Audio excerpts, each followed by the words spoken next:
I've had my Apple Watch for about 18 months now. We got the email from Discovery to say that it would be sponsored based on your health status. I emailed Discovery once the offer came out and I was told to go through to our closest Apple store, and it was literally a 15-minute procedure. They filled in the documentation and I walked out with the watch. I use it all day just monitoring my pulse, and then obviously it monitors your exercise and calories burnt, so I make sure I reach my goal every day. I'm married to Elizabeth. We've been married for 30 years and we have 2 sons. The point system does motivate us. Obviously we try to live healthy lifestyles. I am using my device to monitor my pulse, so that was where the device actually saved my life.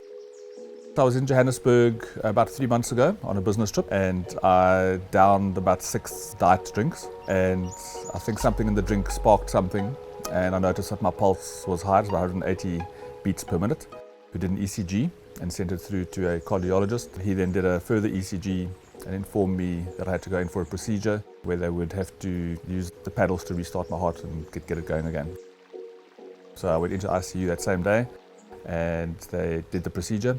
And it was scary. I think the worst part for me was that I hadn't said goodbye to the boys as such and was in the ICU that night.